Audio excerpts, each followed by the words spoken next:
grabar y también luego las subiré para que les quede de alguna cuestión, si en algún momento necesitan revisar Montesquieu.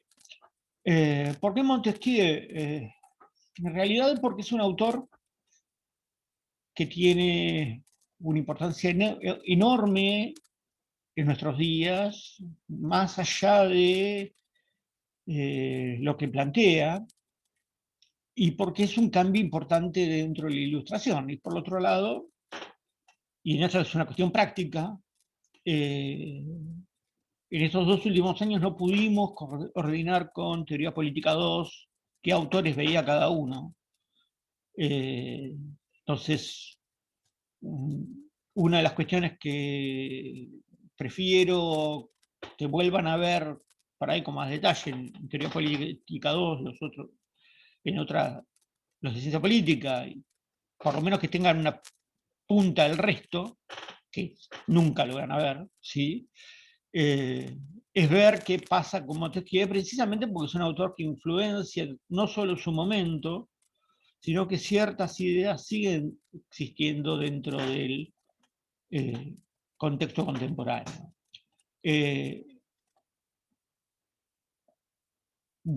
este sentido, me parece que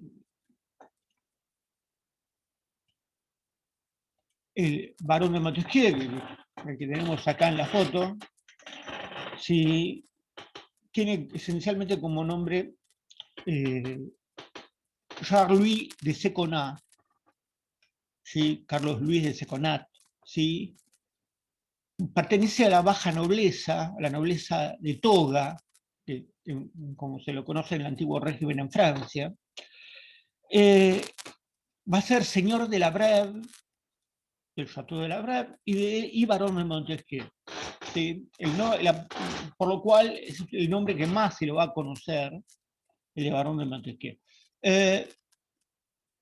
Nace en 1689,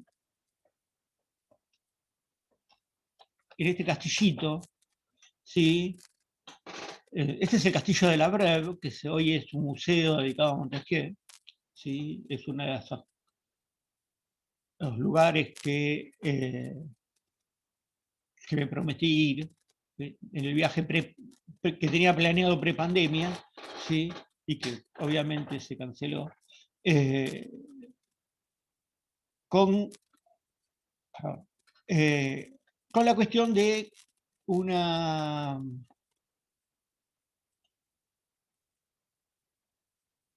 ¿Quién me disculpa?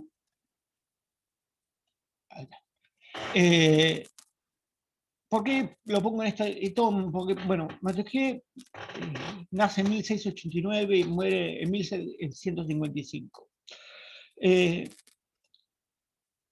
Pertenece a una nobleza, que es la nobleza de toga. La nobleza de toga es esencialmente aquella a la cual va a ser una nobleza que va a ser nombrada directamente por el rey, ¿sí? Para frenar, ¿sí?, a la nobleza de espada, que son los antiguos señores feudales, ¿sí? Los antiguos señores feudales, obviamente, eran aquellos que habían puesto límites al rey de Francia, y en Francia, a diferencia del caso británico, donde para compensar a aquellos nuevos nobles que le debían todo al rey, se le cede en Inglaterra, si ustedes recuerdan la charla sobre reforma protestante en Inglaterra, se le ceden los bienes de la iglesia. Acá al rey de Francia, para no romper con la iglesia, que era uno de sus sustentos, le otorga el territorio, el control del poder judicial, ¿sí? Va a ser señor de la Brève por parte de la madre, ¿sí? Y va a heredar la baronía de Montesquieu por parte de su tío, ¿sí? Que no tenía hijos varones. Recuerden que en Francia funcionaba la ley sálica, que solo los hombres heredaban los títulos. Entonces, eso le va a permitir a Montesquieu, que estudia Derecho en Bordeaux, en Burdeos, ¿sí? Y en París, termina haciendo su doctorado, ser juez del Parlamento de Burdeos. ¿Sí? El Parlamento, en el caso del antiguo régimen francés, son los tribunales. ¿Sí? Con lo cual, lo que tenemos es un abogado ejerciendo el papel de juez, ¿sí? Lo cual va a ejercer varios años. ¿Sí? En parte porque, como en este caso, el poder judicial era una delegación del monarca. ¿Sí? No era, como pasar en el caso británico, después de esa revolución, un poder autónomo, o relativamente autónomo. Acá no, acá es una derivación del poder real. ¿Sí? En este contexto tengamos en cuenta algunos puntos que debemos recordar. El periodo en que va a vivir Montesquieu es de mediados a finales del reinado de Luis XIV, ¿sí? Del Rey Sol, ¿sí? El Estado soy yo, para que tengan claro el nivel de absolutismo. Y el resto de su vida lo pasa durante la regencia de Luis XV. ¿Sí? Se recuerdan ya con el siguiente viene la revolución, así que tenemos un rey que va, cuando asuma el trono, va a tener una debilidad bastante importante. Pero Montesquieu va a marcar, va a tener ciertas características comunes a la Ilustración francesa, pero también particulares. ¿Sí? ¿A qué me voy a referir con esto? Que si bien hemos visto, sobre todo con Rousseau, la idea de la razón como iluminadora, el papel de el progreso, ¿sí? Como una manera de ascender, como una manera de sobrellevarlo, Montesquieu introduce a la Ilustración francesa, obviamente va a participar luego, hablaremos muy brevemente, de la enciclopedia, del proceso de escritura de la enciclopedia, con un par de entradas, ¿sí? Todo el mundo escribió en la enciclopedia del periodo, ¿sí? Va a sustentar algunas ideas que van a ser, si se quiere, novedosas, pero que van a tener un eco importante en el debate político prerevolucionario y sobre todo para el periodo post-revolucionario. Punto uno es el punto de tolerancia religiosa. ¿Sí? En eso Montesquieu va a ser un firme defensor de la tolerancia religiosa en un contexto en que él era extremadamente católico, pero que estaba casado con una hugonote, es decir, una protestante. ¿Sí? Luego, bueno, va a tener sus problemas con la iglesia, pero él va a mantener su fe en la iglesia, más allá de algunas críticas. Va a tomar el concepto de libertad no solo como un derecho humano dado por la ley natural, ¿sí? Como lo marca la Ilustración, sino que el ejercicio de la libertad, ¿sí? Es una aspiración que toda persona tiene. ¿Sí? Ser lo más libre posible. Siempre cuando nosotros nos planteamos, bueno, si uno es libre o no, uno sabe cuáles son los límites de la libertad que uno tiene. No solo la ley, sino también la realidad. ¿Sí? Hay cosas que nos van a impedir hacer lo que queremos. Si yo me quiero ir a dar la vuelta al mundo en un velero, pues tengo un pequeño problema. No tengo plata, no tengo velero, ¿sí? Y tengo responsabilidades laborales. Por lo tanto, no puedo irme a dar la vuelta al mundo. Si no puedo hacer lo que quiero con la libertad que tengo. Pero uno aspira, ¿sí?, a hacerlo en algún momento. El otro elemento que va a estar íntimamente ligado en Montesquieu a la idea de libertad, a esa libertad como aspiración, es la de la felicidad. ¿Sí? Mientras que en Locke la felicidad tiene que ver con esa búsqueda de alcanzarla, para Montesquieu la felicidad radica en un sentido cívico. ¿Sí? Es una cualidad que tenemos al participar en lo público. ¿Sí? No solo hay felicidad en lo privado, sino hay una felicidad en lo público. ¿Sí? Y eso, cualquiera que haya, en el sentido de Montesquieu, es el primer paso a la construcción de la idea de ciudadano. ¿Sí?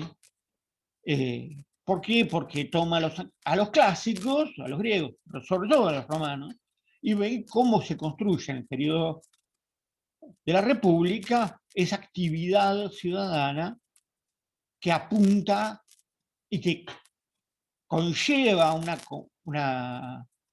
ejercicio de libertad, pero sobre todo de búsqueda de felicidad a partir de la actividad pública. El último punto que me gusta remarcar con respecto a la Ilustración francesa, a Montesquieu dentro de la Ilustración francesa, es que, a diferencia de Rousseau, de los otros ilustrados, de Voltaire también, donde el debate es un debate esencialmente teórico, para luego ver si es aplicable, para Montesquieu hay un empirismo como base de su reflexión. ¿Sí? Esto tiene que ver esencialmente con su ejercicio como juez. ¿Sí? Un juez, para fallar, ve los casos, ve la evidencia, la confronta con la ley y toma una decisión. ¿Sí? Por lo tanto, su reflexión va a estar ligada a estos datos empíricos. ¿Sí? En este sentido, el ejercicio del derecho de los tribunales bordaleses, ¿no?, de Burdeos, le va a llevar unos 10 años, casi 1716, 1727, hasta que se cansa de este ejercicio profesional y vende el juzgado, ¿sí? Cosa que era bastante normal. Si la vende, si mantiene el título de barón de Montesquieu, el derecho a ser juez, pero vende el ejercicio. Y eso es algo que vamos a encontrar muy común en las monarquías borbónicas del siglo XVIII, en el Río de la Plata, o sea, la venta de cargos judiciales o políticos, donde alguien, digamos, alquila el cargo que tiene. ¿Sí? Eso le permitió a Montesquieu, que si bien tenía un muy buen pensar, no era multimillonario. ¿Sí? Lo que tenía era, como buen bordelés, como buen hombre de Burdeos, una importante producción vitivinícola, ¿sí? que luego del éxito de alguno de sus libros, él mismo va a decir, no sé si vendo, si vendo mis vinos, porque porque mis libros me han hecho famoso, o vendo mis libros porque mis vinos son muy buenos. ¿Sí? Hay una relación entre filosofía y vino, o alcohol en general, ¿sí? Que podemos, si quieran, si al que le interese, lo podemos ampliar.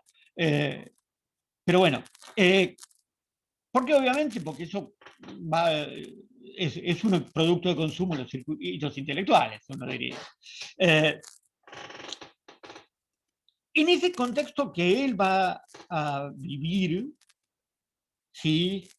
Va a estar, como decíamos, va a vivir, ver la gloriosa revolución, por lo tanto va a ser, cuando joven contemporáneo de un Locke ya maduro, la Carta de Unión de 1707 en Gran Bretaña, que constituye al Reino Unido de la Gran Bretaña, ¿sí? Une en una sola corona a Escocia, Gales e Irlanda, ¿sí? Dando, por lo tanto, una particularidad a las monarquías de la época. Y, como dije antes, la muerte de Luis XIV y el periodo de regencia, que fue un periodo bastante agitado en términos más que políticos, sino de discusión teórica y de discusión política, no de acción política, porque nadie planteaba el cambio del sistema, sino de los excesos y los problemas que la mm, monarquía francesa absoluta estaba empezando a enfrentar. ¿Sí? La Revolución Francesa no va a ser precisamente nacida de un repollo, ¿no? Sino va a ser un proceso que va a tener sus orígenes ya hacia finales del 17, y él es testigo de eso, y lo va a marcar en su primer libro, de 1627, Las Cartas Persas. Las Cartas Persas es una obra literaria, ¿sí? Que va a tomar un formato muy en boga en la época, que es la novela epistolar, la novela de correspondencia. ¿Sí? ¿Qué quiero decir con esto? Una novela se arma en base a un intercambio de cartas. Si ustedes han visto Las amistades peligrosas, estabas con John Malkovich, Glenn Close y una joven Michelle Pfeiffer. Si no la vieron, véanla para entender cómo se mueven los círculos de la corte del periodo. Además, está basado en una obra de teatro del siglo XVIII, que está formateada en términos de modelo epistolar, entre cartas, entre lo que en la película es el personaje de Close y Malkovich. ¿Sí? Ahora, obviamente no me acuerdo los nombres de los personajes, pero bueno. Las cartas persas son esencialmente cartas que escriben dos supuestos persas que visitan Occidente, ¿sí? Y hacen una crítica, y hacen críticas como si fuera un relato de viaje sobre las características de la sociedad europea, particularmente de las características francesas. Es una sátira social, ¿sí? Como vimos tanto en Rousseau como en Voltaire, la literatura tiene un papel clave en la sátira social, sobre todo en momentos donde hacer ensayos de crítica social podía destinarse a pasar una temporada en la Bastilla, ¿no? Sobre todo cuando este tipo de crítica va a apuntar a la figura del rey, ¿no? Le pasó al Marqués de Sade, ¿sí? Que para mí es uno de los personajes más interesantes del periodo, porque es esencialmente un filósofo moral, ¿sí?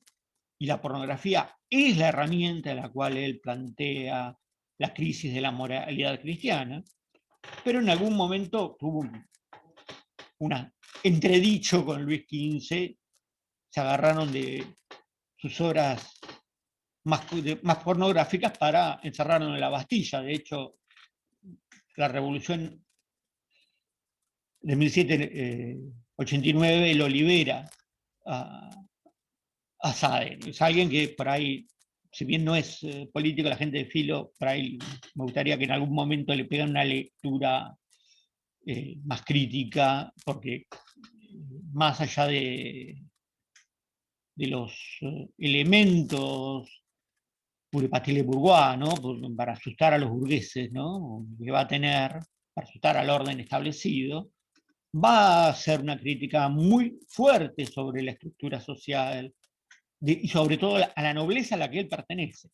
En las cartas persas, Montesquieu va a hacer algo muy similar, ¿sí? Sin los contenidos pornográficos ni sádicos, pero va a tratar de balancear algunas de las críticas con algunas de las cuestiones del papel de la mujer frente a lo que es Persia, ¿no? Es una obra que le va a dar popularidad, va a ser un bestseller en Francia, ¿sí? Por eso la anécdota que relacionaba el vino con sus obras tenía que ver principalmente con las cartas persas.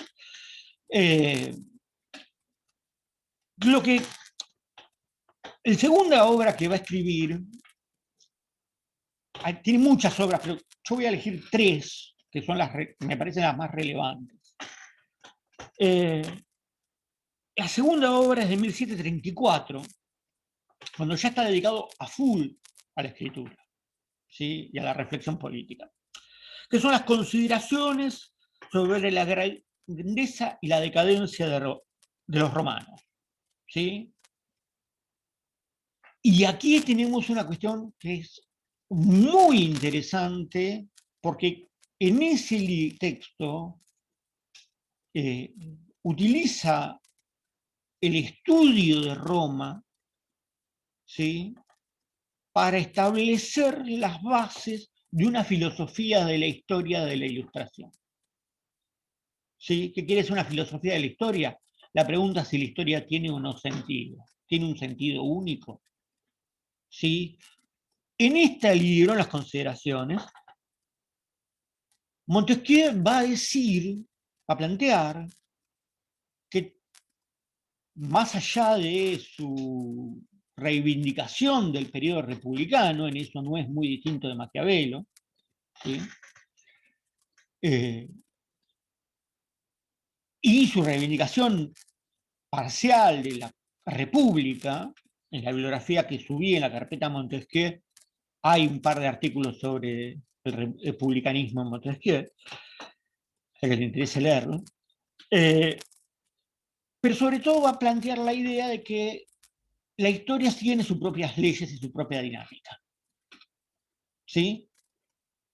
Por lo tanto, no son los grandes hombres los que hacen la historia. ¿Sí? Le va a decir en un párrafo, si César y Pompeyo no hubiesen entrado en la guerra civil y no se hubiesen rebelado contra el Senado, otro lo hubiese hecho. ¿Por qué? Porque la etapa del Senado estaba agotada. Entonces, para Montesquieu hay ciclos históricos que se cumplen, hay normas que se cumplen y el camino y el desarrollo de la historia es inevitable. No quiere decir que haya un progreso virtuoso, como vamos a ver después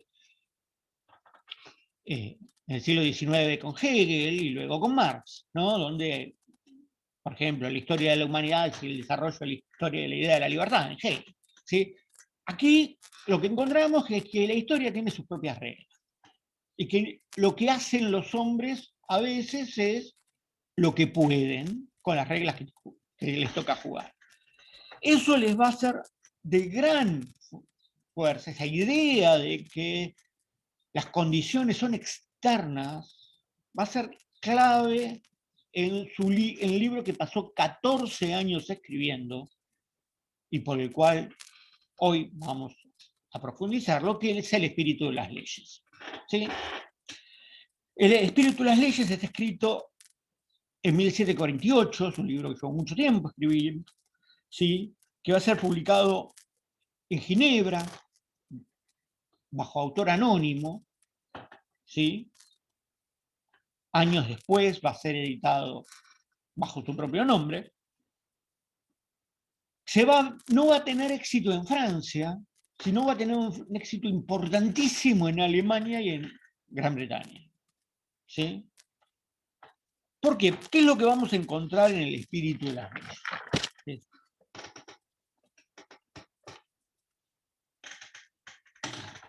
La idea clave, como vamos a ver, que sobrevive hasta nuestros días, de la necesidad de la separación de poderes. O mejor dicho, no de poder, porque el poder para Montesquieu es único e indivisible, sino de las atribuciones de poder. Del poder ejecutivo, del poder judicial y del poder legislativo. Obviamente esto le va a llevar varios problemas por,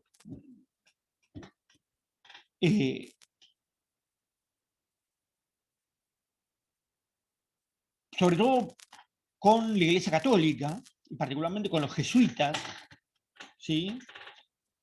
Que eran esencialmente la compañía que más influencia tenía en la corte, y por el otro lado con los hugonotes janseístas.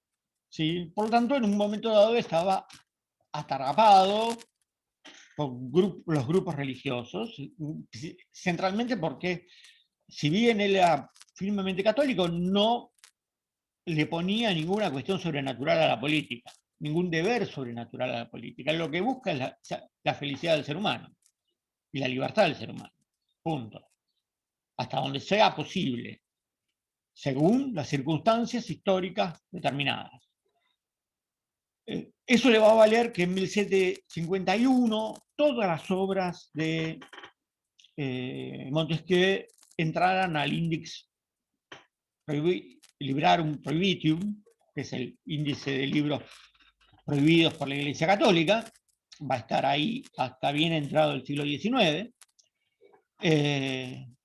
Zafó de la excomunión por muy poco,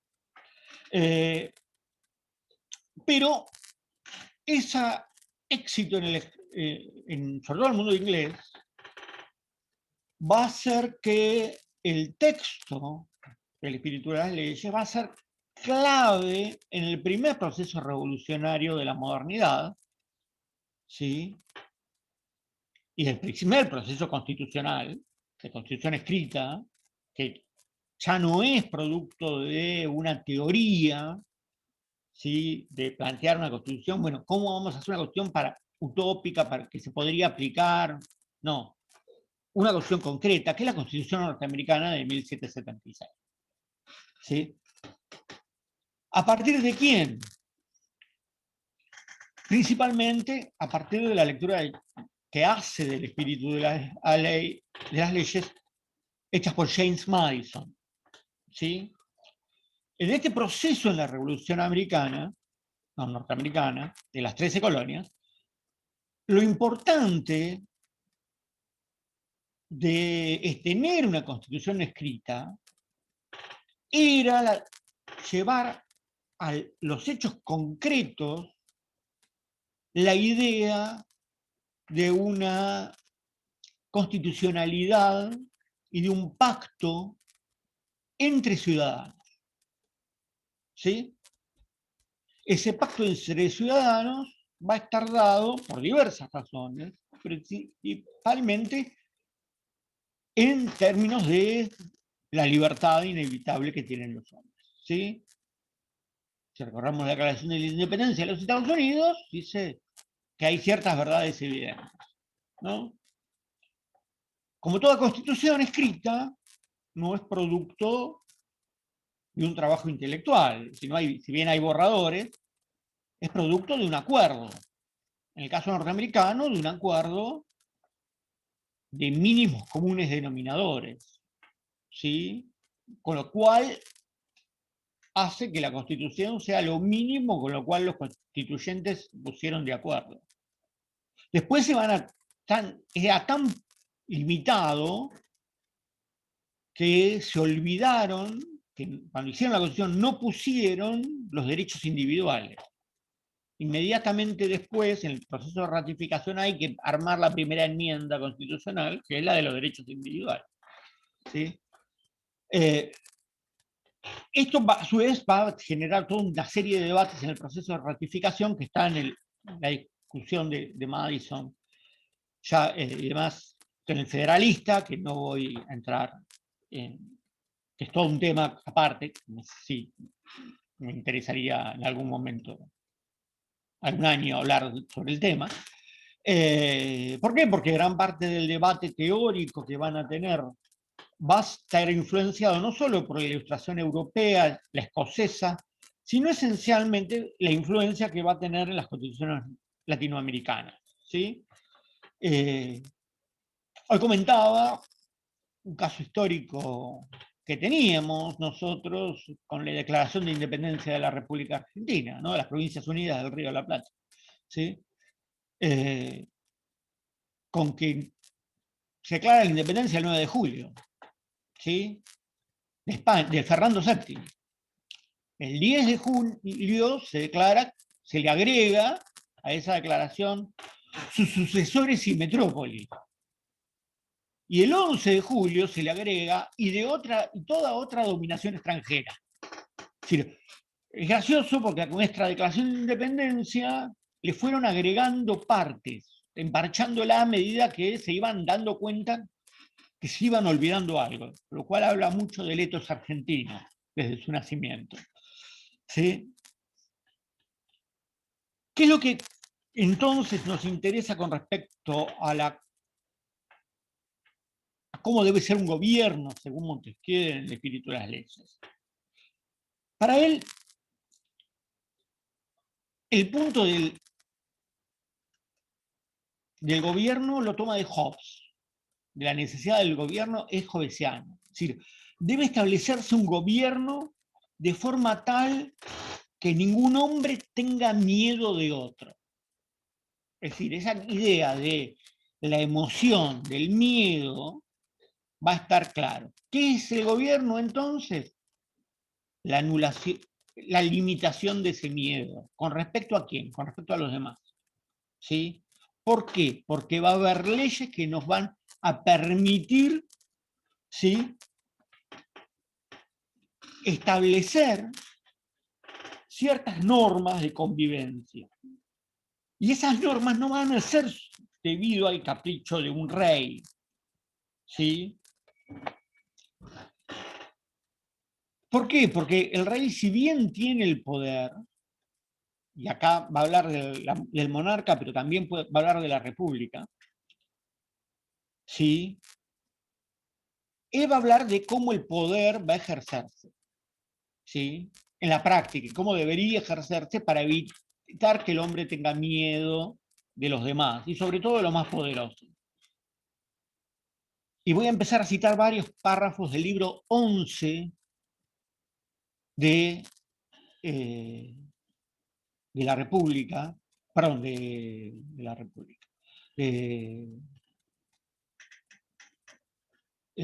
texto de Montesquieu, principalmente para que vean cómo se construye esta idea de división de poderes a partir de un ejercicio que permite ejercer la libertad.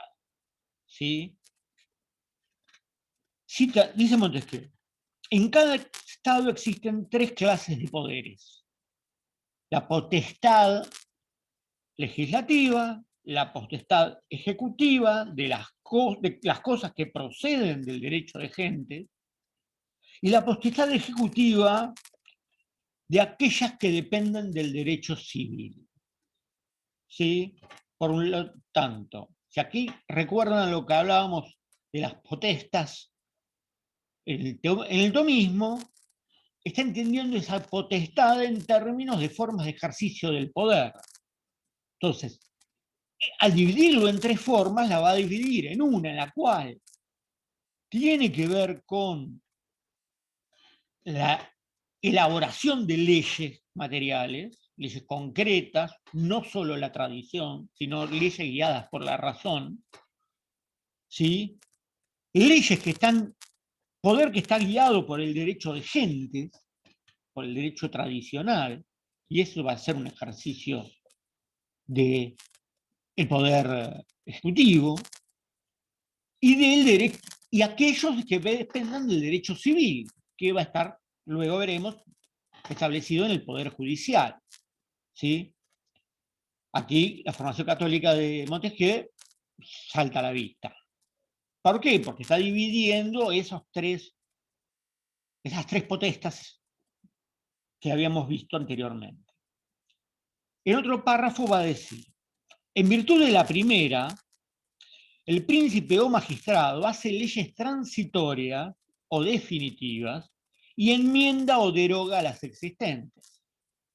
Por la segunda, hace la paz o la guerra, envía o recibe embajadas, establece la seguridad pública y previene las invasiones. Por la tercera, castiga a los criminales o determina las disputas que surgen entre los particulares. Se dará a esta última el nombre de potestad de juzgar y la otra simplemente potestad ejecutiva del Estado.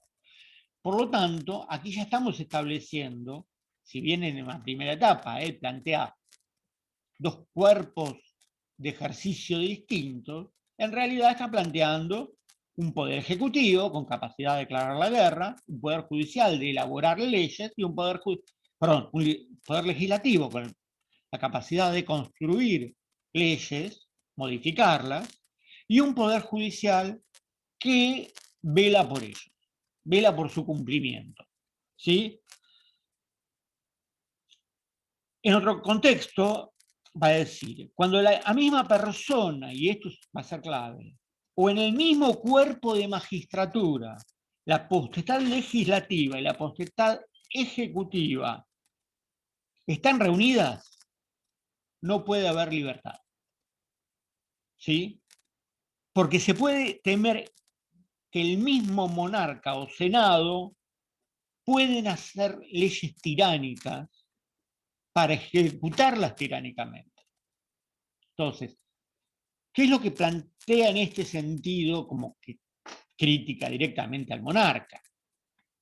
Sí, que los decretos monárquicos no deben estar en manos de aquellos que van a hacer que la van a ejecutar. No necesariamente un rey, también un senado a lo romano. ¿Sí? Es el que se ejecuta las normas, no es el que legisla. La diferencia entre el cuerpo legislador y el cuerpo ejecutor, entonces queda claro como garantía para evitar el despotismo, que es el peor de los escenarios posibles para Montesquieu. ¿Sí? En otro contexto va a afirmar, en otra parte va a afirmar, mejor dicho, de nuevo, no hay libertad si la potestad de juzgar no está separada de la libertad legislativa y ejecutiva. Si estuviese unido a la potestad legislativa, el poder sobre la vida de los ciudadanos y de la vida y libertad de los ciudadanos sería arbitrario, debido a que el juez sería legislador. ¿Sí? Si se uniera a la potestad ejecutiva, el juez podría tener una fuerza de un opresor. Entonces, ¿qué es lo que estamos viendo acá? Que ninguno de los tres cuerpos puede asumir las funciones de otro. ¿Por qué? Porque si no se cumplen el tirano. Si el juez construye la ley o la ejecuta, ¿sí?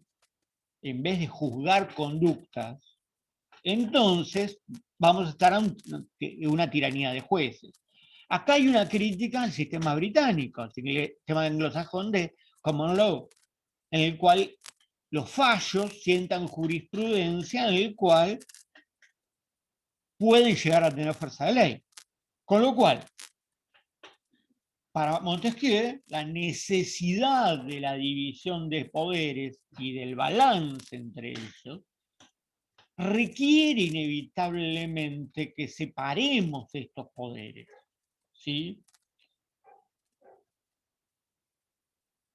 Va a decir en otro contexto, en otro párrafo, todo está perdido cuando el mismo hombre o el mismo cuerpo, ya sea de los nobles o del cuerpo o del pueblo, ejerce estos tres poderes: el de hacer las leyes, el de ejecutar las resoluciones públicas y el de juzgar los crímenes o las diferencias entre particulares. ¿Sí? ¿Qué es lo que está contradiciendo acá centralmente? A la idea rusoniana de la democracia participativa con todo. ¿Por qué? Porque si una asamblea es soberana y puede definir todo, entonces esa asamblea, ese grupo de asambleístas se pueden transformar en dictadores. ¿Sí? Ni hablar si eso está en una sola persona. ¿Sí?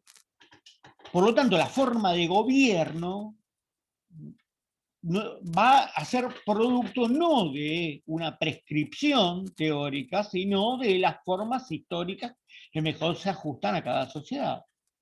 ¿Sí? Por eso va a decir, para el caso particular de Francia, la potestad ejecutiva debe estar entre las manos de un monarca, porque esta parte del gobierno, que tiene casi siempre necesidad de una acción inmediata, momentánea, está mejor administrada por uno que por varios. Mientras que lo que depende de la potestad legislativa está mejor ordenado por varios que por uno. ¿Qué está entendiendo acá? Que la discusión parlamentaria es necesaria para evitar no solo la dictadura, sino para que las leyes sean buenas.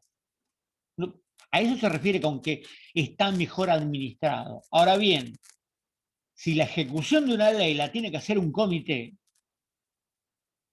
todos sabemos lo que dicen de una jirafa, ¿no? Que es un caballo armado por un comité. ¿Sí? Entonces, el problema entonces para Montesquieu es, si no superponemos estas esferas de lo público, más difícil se nos va a hacer poder establecer una construcción política equilibrada donde ninguna de las partes venza a la otra, le imponga su voluntad irrestricta, porque es lo que permite ese equilibrio inestable, vigilante, la felicidad de los ciudadanos. Va a decir en otro momento, pero si no hubiera monarca y la potestad ejecutiva fuera confiada a un cierto número de personas sacadas del cuerpo legislativo, no habría ya libertad, porque los dos poderes estarían unidos, ya que las mismas personas tendrían a veces y podrían tener parte de una en la otra. ¿Qué está haciendo aquí? Está haciendo una crítica al sistema británico, ¿sí? Con lo cual diferencia claramente. Ustedes saben que el primer ministro tiene que ser un miembro de la Cámara de los Comunes, ¿no? Bien. Montesquieu le dice, no, acá lo que el monarca o el que sea, ¿sí? Tiene que estar separado, tiene que ir por elección aparte. ¿Qué es lo que está sentando acá? ¿Qué es lo que va a influenciar en la Constitución norteamericana? Un sistema presidencialista. ¿Sí? Un presidente con poderes casi reales, que está moderado por el Parlamento y por los jueces. Un tribunal, los tribunales de justicia, que están moderados por el monarca en su nombramiento y por el poder legislativo. Y un poder legislativo moderado, a su vez, por las declaraciones de constitucionalidad o inconstitucionalidad de los tribunales y por el veto presidencial. Lo traemos a nuestros días y entendemos alguna de las crisis que Montesquieu diría, bueno, ¿cuáles son los problemas? Y los decretos de necesidad y urgencia. Si tenemos 116 decretos hechos en 2 años que no los trató el Congreso, hay un problema de división de poderes. ¿Sí? Entonces, lo lógico hubiese sido que si es un decreto porque no queda otra, al poco tiempo lo trate el Parlamento, lo refrende y le dé legalidad, la legalidad adecuada.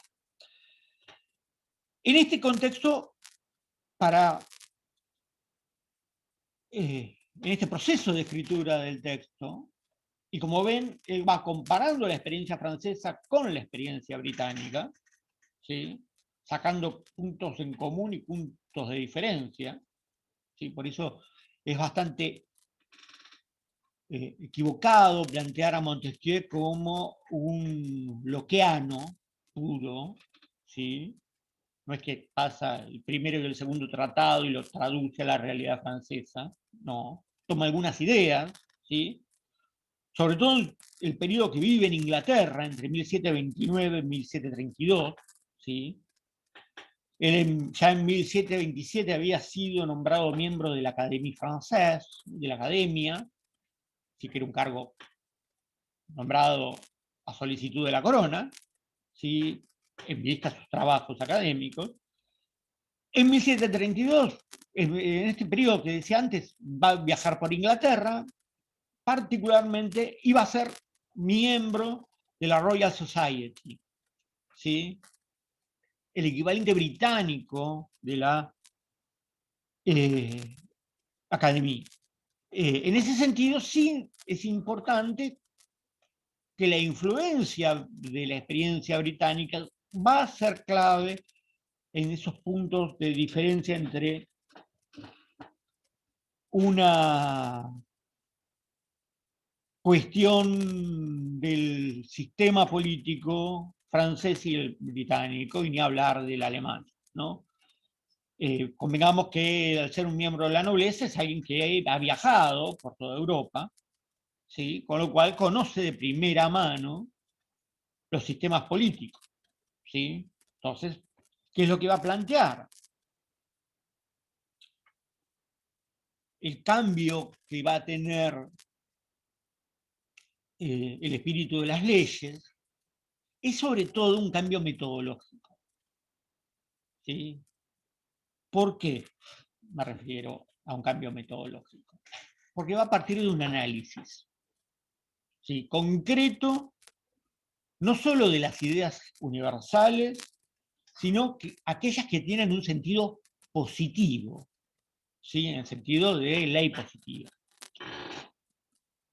Pero en la práctica, el desarrollo del texto apunta a construir lo que Weber va a llamar un tipo ideal, ¿sí? Sabemos hayan leído un artículo de Wikipedia o de diccionario sobre Weber, que el tipo ideal weberiano son tipos que no existen. Son idealizaciones sobre hechos concretos.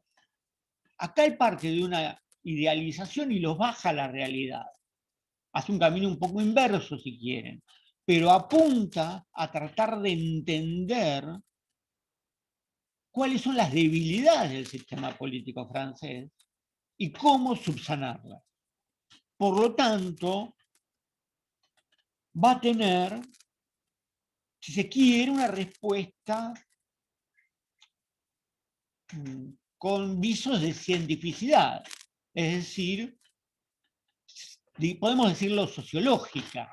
¿Sí? Los sociólogos políticos toman mucho a Montesquieu como uno de sus antecedentes directos. ¿Por qué? Porque la realidad es cambiante, más allá de que los principios sean similares, ¿sí? Por lo tanto, hay una diversidad histórica que crea condiciones sociales distintas. Con lo cual, entonces, lo que funciona en un país exactamente, para lograr los mismos objetivos, puede no funcionar en otro. ¿Se entiende a qué apunta Montesquieu con esto? apunta a buscar un método lo suficientemente flexible que logre llevar la libertad y por lo tanto esa idea de justicia, pero sobre todo de felicidad, teniendo en cuenta las variantes locales de cada sociedad. ¿Sí? Porque hay principios que son inamovibles, libertad y felicidad. ¿Sí? ¿Cómo las logramos? Bueno, el camino de cada sociedad va a ser un poco distinto. Lo que va a buscar es que la mejor herramienta para preservar la libertad va a ser la división de poderes. ¿Sí? En este contexto, este tipo de respuesta es una respuesta sistémica. ¿Sí? Vamos a ver cómo funciona, Montesquieu diría, en términos contemporáneos. Vamos a ver cómo funciona el sistema político de acá, dónde están los balances. ¿Existen balances que contrapongan el poder de un sector sobre otro? ¿Por qué? Porque obviamente su mirada sobre el hombre, a diferencia de Locke, que es moderadamente optimista, es moderadamente pesimista. ¿Sí?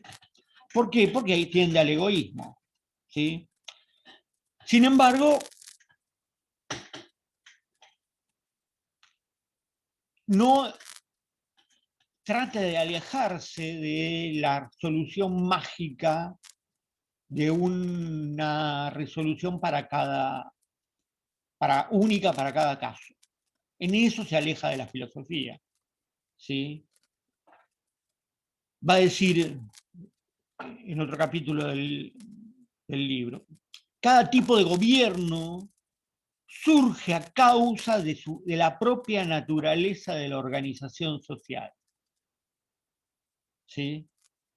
Por lo tanto, el gobierno, pese a la artificialidad que marca los contractualistas, ¿sí? Como producto de un pacto, cosa que Montesquieu no niega, hay un pacto, en este caso constitucional, lo que va a marcar que nunca va a ser exactamente igual entre una sociedad y otra. Y eso nosotros lo podemos ver todos los días. Miramos Argentina, miramos Uruguay, miramos Brasil, miramos Chile. Cada sociedad tiene arreglos históricos y sociales distintos. Nos podemos gustar uno más que otro, pero los que se dan en cada país tienen su propia historicidad y su propia forma de ser. ¿Sí? Piénsenlo en términos de, si ustedes miran cualquier candidato, ¿sí? De cualquier país, ustedes se darán cuenta que ese candidato funciona muy bien en un país determinado, pero en la Argentina no funcionaría. Yo me acuerdo, perdón, el viejazo, pero cuando todo el mundo me decía que Clinton era un gran orador, ¿no? Y cuando escucho por primera vez hablar a Clinton en público, digo, pero este es un cachivache hablando. ¿Sí? En Argentina no duraría ni 5 minutos delante de un micrófono. ¿Por qué? Porque para nosotros es un tipo que vende humo, humo y humo. ¿Sí? Y no va a nada concreto. En cambio,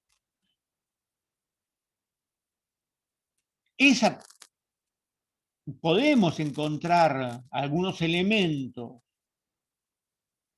más cercanos a la tradición política argentina, ¿no? El tema de una idea general, de un futuro, la idea de que podemos hacer mejor las cosas, sobre todo en los primeros discursos de Obama, para hablar de sociedades que son distintas. ¿Sí? ¿Por qué? Porque apuntan a una tradición política distinta, con tradiciones de oratoria distintas, que por H o por B, por distintas razones, en el caso de Obama es la tradición bautista negra del orador religioso, en el caso argentino la idea también del orador religioso del sermón, ¿sí? Sacerdotal, ¿no? El sacerdote que explica el texto sagrado, ¿sí? Pero lo lleva a la política, ¿sí? Vaciándole las connotaciones religiosas. Piensen en el Alfonsín recitando el preámbulo de la Constitución, como un rezo laico, decía, ¿sí? O Perón mismo hablando en la Plaza de Mayo, ¿sí? Encarnaban ambos, si se quieren, momentos históricos determinados, para decirlo en términos más hegelianos, pero tomaban tradiciones culturales propias.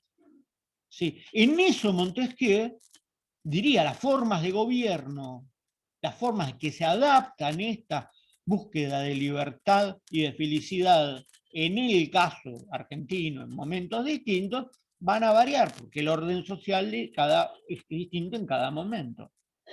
¿Sí? Más allá que nosotros, como buenos seres humanos egoístas y desconfiados, no nos guste ninguna de las opciones que han tenido. Terminamos siempre votando el menos malo. Sí, es muy difícil encontrar una identificación absoluta con un candidato. ¿Sí? Voto desde el año 85, 83, no, tenía 17 años, y hasta ahora nunca voté a ninguno que me convenciera 100%, ¿no? Siempre voté lo más cercano a, ¿sí? Pero bueno, esa es otra historia, que tiene más que ver con lo mío que con Montesquieu. ¿Qué es lo que importa entonces? ¿Qué es lo que me importa? ¿Y por qué Montesquieu es importante? Porque esta teoría de las formas de gobierno, ¿sí? Esta teoría de la división de poderes, ¿sí? Que va a ser clave para instaurar la poliarquía, ¿sí? En términos de edad, ¿sí? Va a ser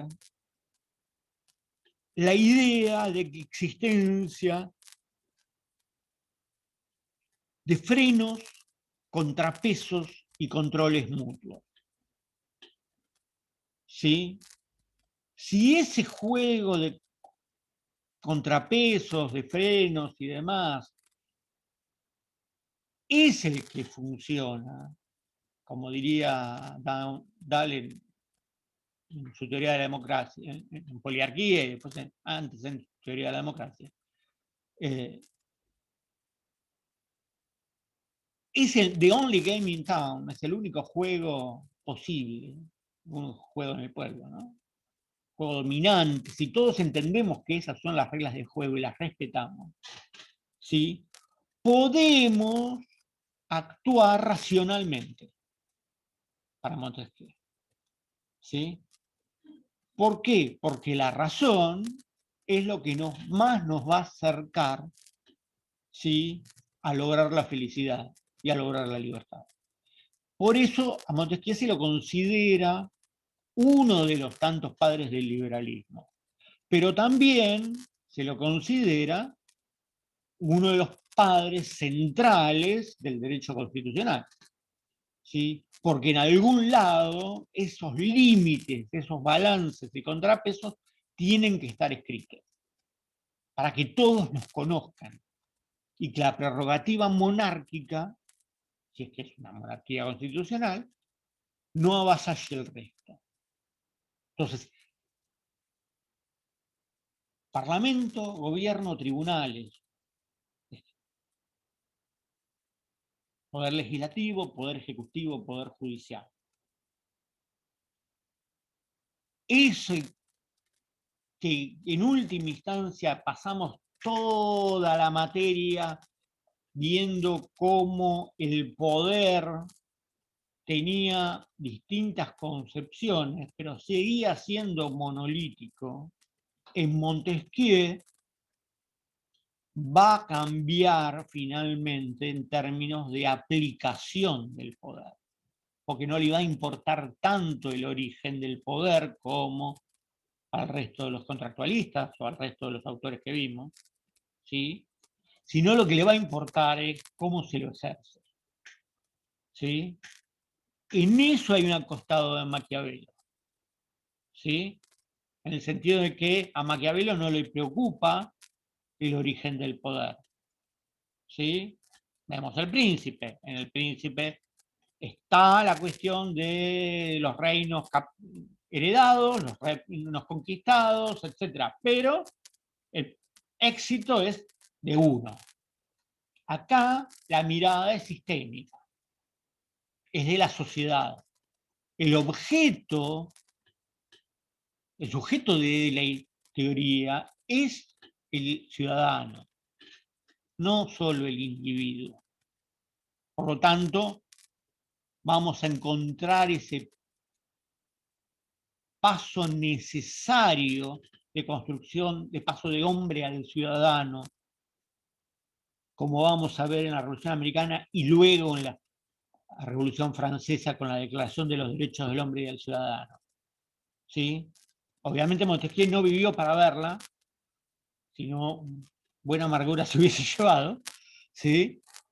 Pero la Declaración de Derechos del Hombre y del Ciudadano siempre es interesante ver por qué se llama así. Porque hay derechos que son inalienables, que tenemos por ser seres humanos. Seamos ciudadanos o no. ¿Sí? Un menor de edad no es ciudadano. Todavía, pero no lo es. Un ciudadano sí, por lo tanto es responsable de sus actos. ¿Sí? Es responsable de sus acciones. ¿Ustedes recuerdan cuando se otorgó el voto a los menores de 16, perdón, a los menores de entre 16 y 18 años, voto voluntario, hubo muchos que dijeron, bueno, si 16 es adulto para votar, también se debe ser adulto para el resto de las cosas. ¿Sí? Para tener derechos políticos, ser objeto de justicia, etcétera, etcétera, etcétera. Esa crítica la habrán escuchado. Acá lo que está planteando es que esos momentos entre 16 y 17 años sería una ciudad, hoy en Argentina sería una ciudadanía incompleta. O antes, ¿sí? Entre los 18 y los 21. ¿Sí? Que recién se tomaban todos los derechos de ciudadano a los 21 años. Por ejemplo, casarse. Me casé a los 20, ¿sí? Y mi madre tuvo que firmar. ¿Sí?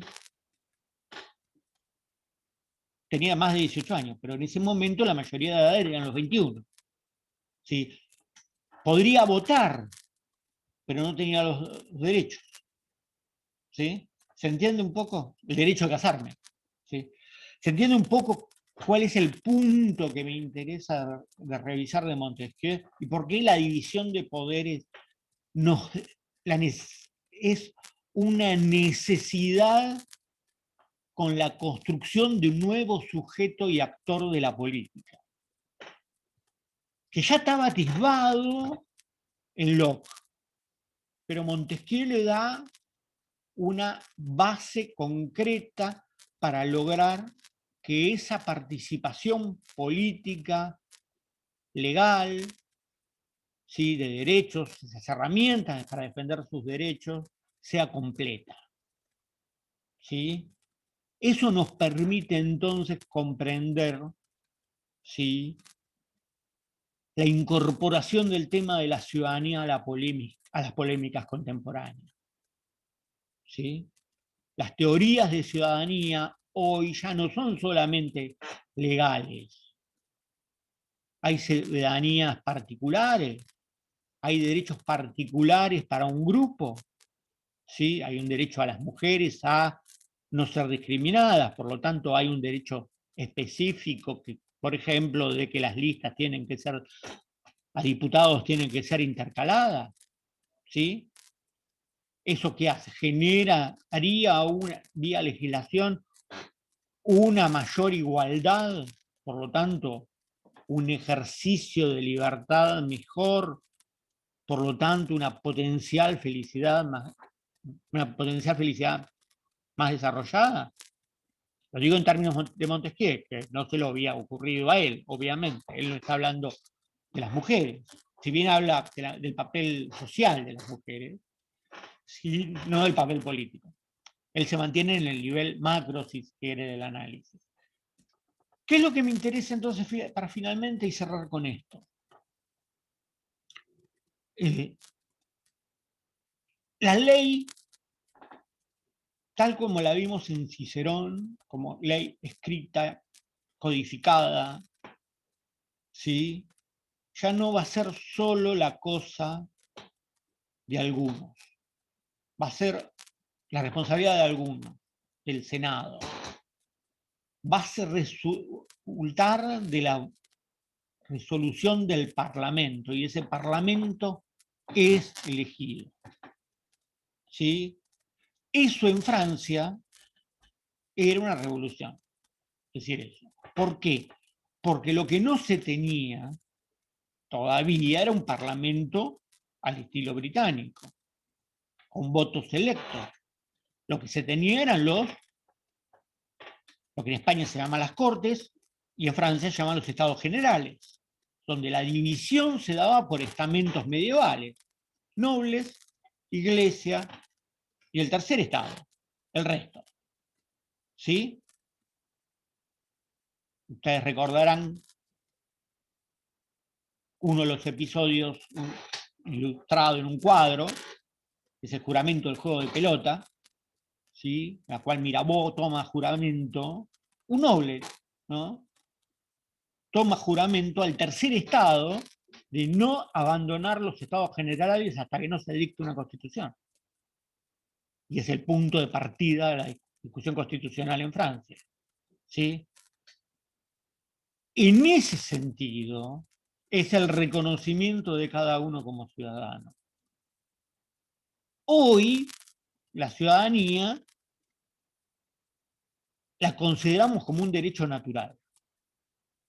Pero en la realidad, tanto en Montesquieu como en el resto de los teóricos de ciudadanía, más allá de que ser su origen un derecho, es un proceso de conquista. Y que en cada sociedad va a ser distinto. ¿Sí? Y volvemos en eso a Mirabeau. Perdón, a Montesquieu. Cada tipo de gobierno surge a causa de la propia naturaleza de su organización social. ¿Sí? Por lo tanto, ese ideal, ese tipo ideal que plantea, requiere ciertas condiciones. No todos están en condiciones de alcanzarla de una. ¿Sí? Punto 1. Punto 2. ¿Es inevitable que lo logre? Él es bastante optimista al respecto. ¿Sí? ¿Por qué? Porque si la sociedad cambia, entonces va a cambiar para un sector, va a cambiar para mejor. No es inevitable. Roma no pudo resolver sus problemas y entró en decadencia. ¿Sí? Dejó que esos poderes se acumularan en manos de uno. ¿Sí? Entonces, si hacemos una mirada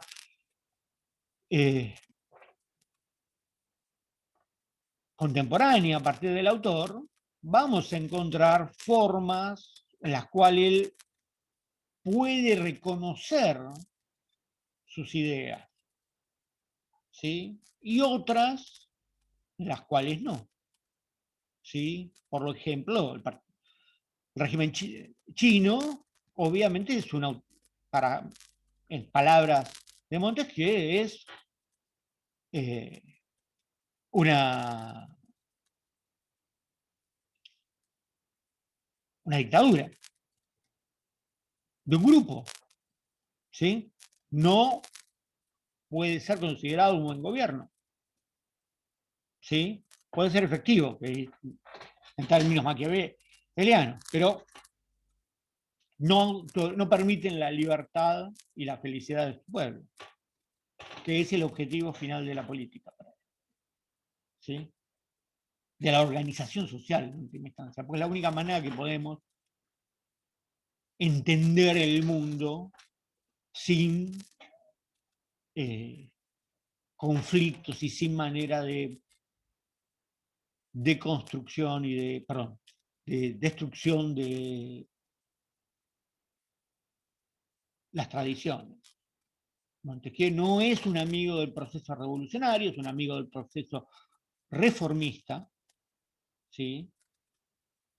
Y él va a tratar, con muy poco éxito por cierto, de que los monarcas tomen este proceso de reconstrucción y se vayan transformando en una monarquía más constitucional, más parlamentaria, con sus características particulares, ¿sí? Obviamente su pertenencia a la nobleza está fuera de discusión, por lo cual también él es parte interesada, pero también es consciente de sus deberes como miembro de la nobleza y también de la realidad que lo rodea, ¿sí? Por algo fue juez. Y en la justicia, como ustedes pueden ver en cada noticia policial diaria, es donde se ve lo peor del ser humano, ¿sí? Aún en la justicia civil. Los que conocen, los que han pasado por un divorcio complicado o han visto un divorcio complicado, saben perfectamente a qué me refiero. Saca lo peor de cada uno, ¿sí? Al respecto, dudas, consultas, insultos sobre Montesquieu.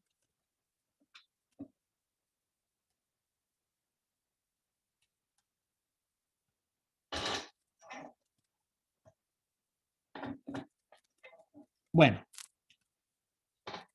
si, si la exposición fue medianamente clara, mi intención es siempre, yo puse una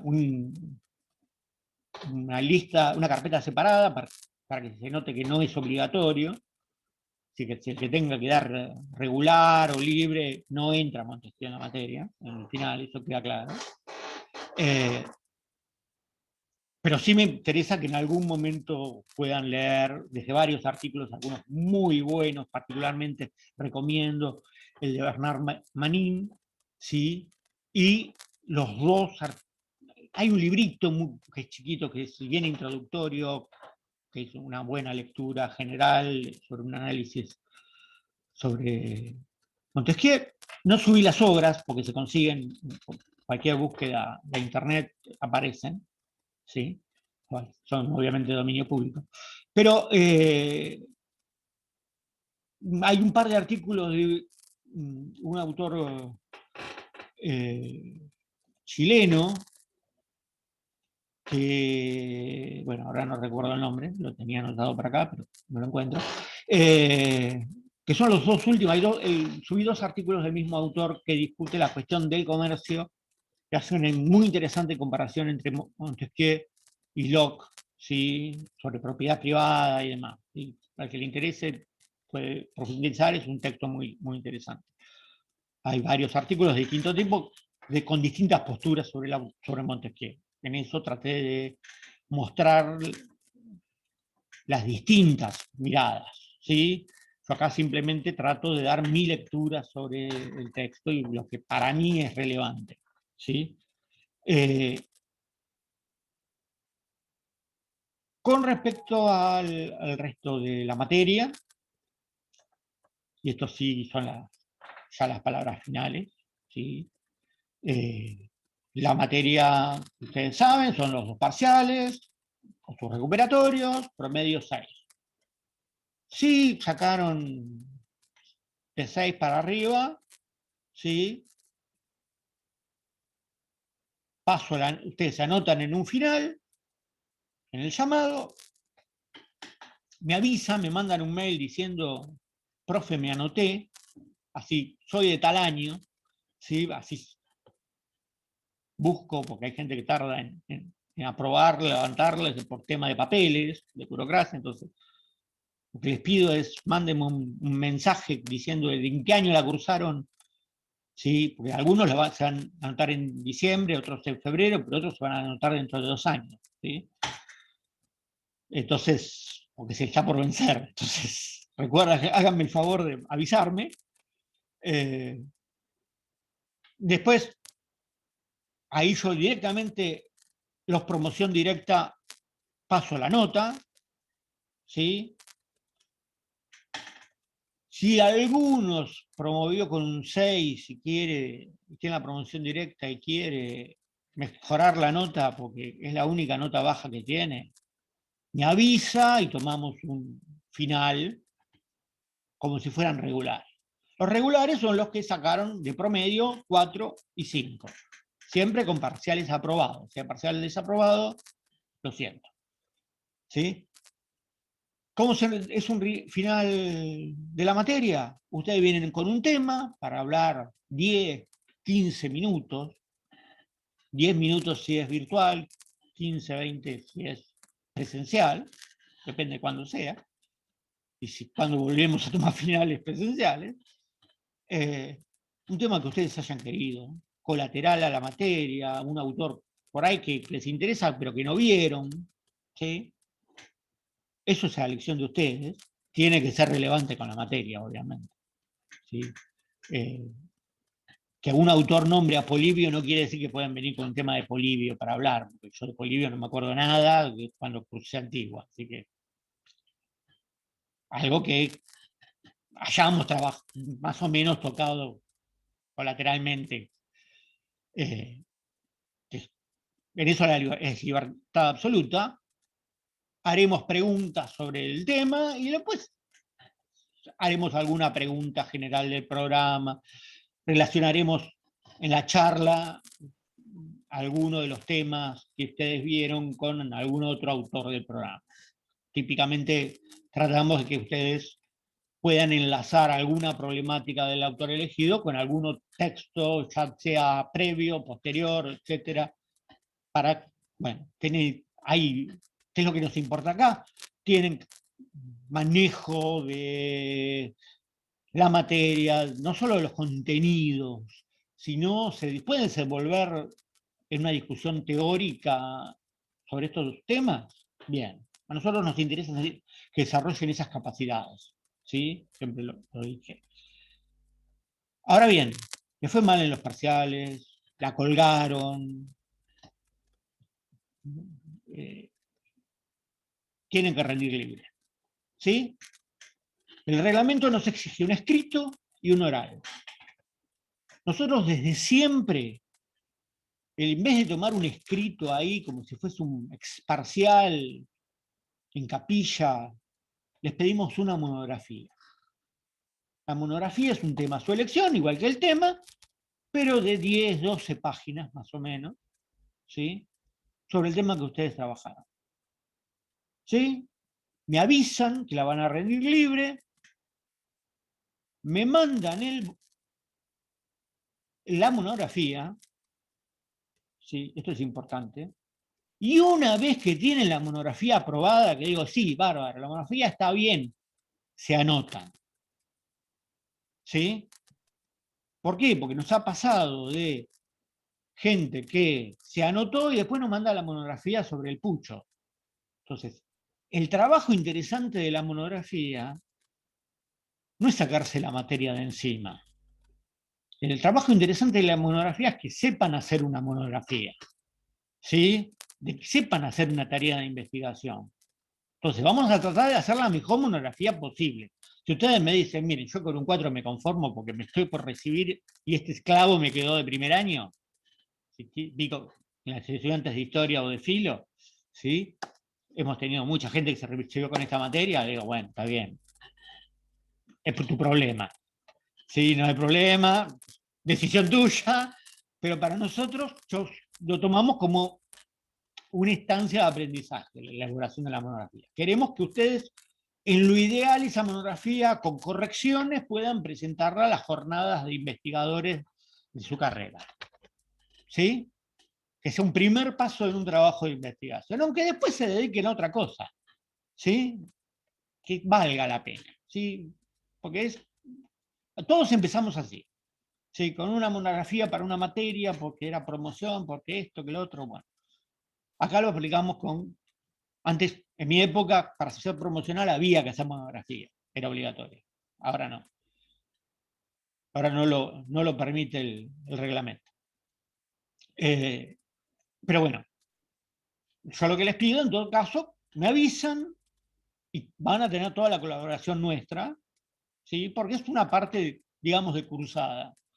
Sí, inclusive si ustedes saben gente que colgó la materia porque no le daba los horarios, no le daba esto, el tiempo, lo que sea, y quieren rendirla libre, explíquenle, coméntenle esto, igual va a estar en YouTube.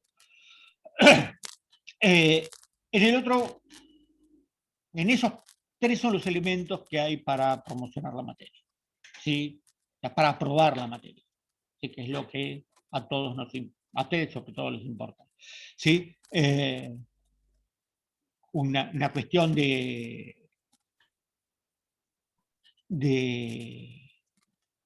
una mirada práctica, ¿no? Más que nada con los estudiantes de ciencia política, cuyo régimen de correlatividad es muy, muy estricto, ¿sí? Entonces tienen que tener introducción, teoría política 1, teoría política 2, si no se les traba la carrera, ¿sí? Bueno, mi consejo en eso es, el esfuerzo ya en los parciales lo han hecho, le queda por corregir el recuperatorio y finalmente, perdón, corregir el parcial, y que para finales de semana van a estar, y luego los que no se presentaron o desaprobaron tienen el recuperatorio. Lo que en sí no hacemos, salvo casos muy excepcionales, es recuperatorios para mejorar notas. Si sacaron un 5, ya está. Crucen los dedos, vean, hagan números a ver si les da para la promoción y listo. De última pueden rendirla regular, ¿sí? Si se aprobaron todo con un 6, ¿sí? Nos pasa, tuvimos un chico, el año pasado subió con un 6 y en el resto de las materias tiene 9, 10. Sí. ¿Puedo rendirla? Sí, sí, puedo rendirla. Sí, sí. Nosotros no estamos para arruinarle la vida a nadie. Por ahí tuvo un mal año, ¿viste? Lo que sea. Bueno, por ahí tiene suerte, por ahí se vuelve a sacar un 6. ¿Sí? Lo que sí aseguro que menos de 6 no se va a sacar. ¿Sí? Sí. Esto es como las apuestas. Uno tiene esto y lo apuesta, bueno, no lo pierde si le sale mal la apuesta. Pero eso es una decisión de ustedes. Yo ahí no me molesta ni una ni otra. Así que bueno, con esto estaríamos terminando la cursada. Quiero decir que fue un gusto compartirla con ustedes. Hemos tenido, a ver, acá, a ver, sí, perdón si lo digo mal. En el caso de falta de algún trabajo práctico, con notas pasando un 6, ¿puede recuperarse alguno para alcanzar la promoción? Sí. Si a ustedes les falta uno, dos prácticos, sí, pueden entregarlo fuera del término. Háblenlo con su responsable de trabajo práctico. Si no hicieron ningún práctico, bueno, eso ya es, no. Por más que hayan sacado 10, van a regular. ¿Sí? Por eso digo, uno, dos está bien, ¿eh? Está bien, te ves uno, ponete al día y ya está. No hay problema. Pero nos ha pasado gente que no entregó nunca un práctico, aparecía nada más que para los parciales, le iba bien en los parciales, pero después no tenía promoción directa. ¿Sí? Porque el trabajo de prácticos también es importante, si no, es todo lo que queda en el aire. ¿Sí? Pero bueno, es eso. Se han dado, no sé si hay más preguntas sobre la parte operativa. Bueno, agradezco que aprecien el trabajo. Para mí es un placer, ¿sí? Yo siempre dije que muy soberbiamente, el día que me aburra de dar clase, me voy a dedicar a otra cosa. Ahora, a los 55 años, me parece difícil me vaya a dedicar a otra cosa, pero sigo encontrándole placer a dar clase, a trabajar y a tratar de darles lo que yo aprendí, ¿sí? Porque me parece que por ahí en cada una de las caras y no caras que aparecen en pantalla puede haber un futuro investigador mucho mejor que yo, ¿sí? Y de hecho, la gran satisfacción que uno tiene es cuando eh, a un estudiante que uno ayudó a formar lo supera y gana becas, y eso para mí no tiene precio, ¿sí? Eso me pasa con Cristian. Cristian ya está terminando su doctorado, su beca doctoral de CONICET, va a una beca postdoctoral y está buscando un lugar para hacer un postdoctorado en el exterior. Y bueno, yo a Cristian lo tuve en primer año en esta materia. Sí, para mí es un orgullo, ¿sí? Pero me pasa con la gente que, aún con gente que nunca trabajó conmigo. ¿Sí? Tengo una, una colega que vive en Rusia, ¿sí? Es doctor en historia en Rusia, que fue estudiante, ¿sí? Muy humilde, familia muy humilde, que le costó todo, tenía un emprendimiento para vender comida, cocinaba y vendía en distintos comercios y oficinas alimentos, comidas hechas, para poder seguir a estudiar a Rusia, porque ella era fanática de Rusia, y le interesaba muchísimo Rusia, y haberla ayudado en un poquito, sí, eso a mí ahora que obviamente soy amigo de Facebook, cada vez que la veo en Facebook, que publica algo, o que aparece y crece, bueno, académica o personalmente, es algo que me llena de alegría. Cosas de jovato ya a esta altura del partido, si quieren, pero uno crece también a partir de sus discípulos. ¿Recuerdan al principio cuando hablábamos de Platón y Aristóteles, que todo maestro tiene un discípulo? Y en algún momento el discípulo supera al maestro. Bueno, a mí me encanta que me supere. Así que espero, sé que no todos van a lograrlo, porque la vida nos va a llevar por lugares insospechados, ¿sí? Pero sí empiecen a trabajar, si hay alguna materia que les guste durante la carrera, escríbanse, es una experiencia importante, muy enriquecedora para el desarrollo académico de ustedes, sobre todo si quieren, apuntan a una carrera académica y no una carrera más de corte profesional, ¿sí? Entonces, en la materia que les haya gustado pueden, y todas las cátedras vamos a estar contentos en recibir gente para trabajar, mano de obra esclava gratis durante un año, pero que forma parte de un proceso de aprendizaje también, ¿no? Tampoco los matamos, ¿no? Tampoco les pedimos, corrijan todos los parciales, no corrijan, no corrigen ninguno, quédense tranquilos al respecto. Pero sí, por lo menos, tener en cuenta que es una profesión que están entrando en este primer año y que dura toda la vida, ¿sí? Por eso comentaba en la primera clase, perder toda esperanza quien entra aquí, ¿sí? Como dice el Dante en el infierno. Entraron en humanidades, lo siento mucho, ¿sí? Están enganchados de por vida, es una droga, ¿sí? Que no tiene solución. Así que lean, espero tener sus notas a la brevedad y cualquier cosa estamos en contacto, tienen mis mails, tanto el mail de la cátedra como mi mail personal, ffolcher@mdp.edu.ar, por si necesitan cualquier cosa más adelante. Estoy a disposición de para cualquier tema en que pueda ser útil y responder cualquier pregunta, siempre que no sé sea una respuesta aceptable. ¿Sí? Les doy las gracias a todos por participar de la charla de hoy. Muchas gracias. Muy buenas charlas.